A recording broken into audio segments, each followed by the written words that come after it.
चिकमंगलूर के बेलूर रोड पर वाक़ मुस्लिम हॉस्टल वक्फ इदारे की इंतज़ामियाई कमेटी की तश्कील को लेकर दो ग्रोहों के दरमियान आज हाथापाई हुई है, जिसकी वजह से कई अफराद ज़ख्मी हालत में अस्पताल पहुँचे, जिनका इलाज जारी है।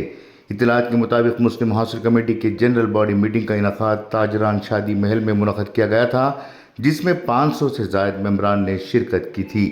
इस मौके पर जब बात कमेटी की तश्कील की आई तो ये ग्रोह कमेटी की तश्कील इलेक्शन से करवाने का मुतालबा कर रहा था, तो दूसरा ग्रोह सिलेक्शन से तश्कील देने की बात कर रहा था।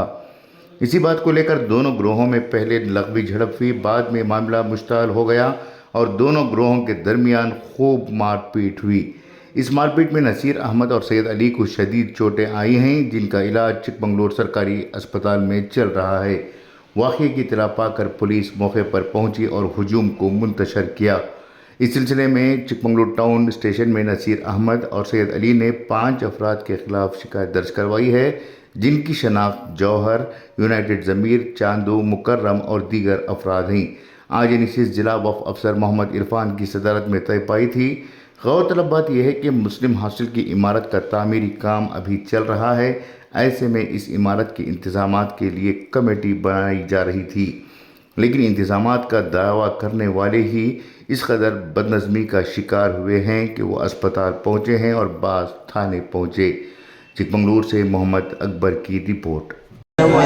ಎಲೆಕ್ಷನ್ ಮಾಡೋಣ, ಯಾರು ಗೆಲ್ತಾರೆ ಗೆಲ್ಲಿ, ನಾವೇನು ಕ್ಯಾಂಡಿಡೇಟ್ ಅಲ್ಲ. ಬಟ್ ನಾವು ಮಾತಾಡಿದ್ದು ಒಬ್ಬ ಅಧ್ಯಕ್ಷರಾಗಿ ನಾನು ಹೇಳಿದ್ದೀನಿ, ಒಬ್ಬ ಮಸೀದಿ ಅಧ್ಯಕ್ಷರಾಗಿ ನ್ಯಾಯವಾಗಿ ಯಾರಿಗೆ ದ್ವೇಷ ಹುಡ್ಸ್ಕೊಳ್ಳೋದು ಬೇಡ, ಎಲ್ಲರೂ ನಾವೇ ಇರೋದು.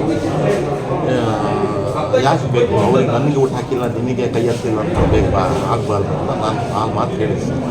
ಅವ್ರು ಏನು ಗೊತ್ತಾ, ಇವತ್ತು 2-3 ಜನ ಕೊಡ್ತಿದ್ರೆ ನಾವೇ ಇವತ್ತು ಸೆಲೆಕ್ಟ್ ಆಗಿಬಿಡ್ತೀವಿ ಅಂತ ಅವ್ರಿಗೆ ಒಂದು ಕಾನ್ಸೆಪ್ಟ್. ಆ ಕಾನ್ಸೆಪ್ಟಲ್ಲಿ ಹತ್ಯಾರಗಳು ತೊಗೊಂಬಂದಿದ್ದಾರೆ. ವಕ್ಫ್ ಆಫೀಸರ್ ನೋಡಬೇಕಾಗಿತ್ತು, ಬಿಡಬೇಕಾದ್ರೆ ಹತ್ಯಾರಗಳು ತೊಗೊಂಬಂದಿದ್ದಾರೆ ಅಂತ ಅದೆಲ್ಲ ಚೆಕ್ ಮಾಡಿ. ಯಾಕಂದರೆ ಕಲ್ಲೆಗೆ ಹೋಗಿದೆ ಒಳಗಡೆ.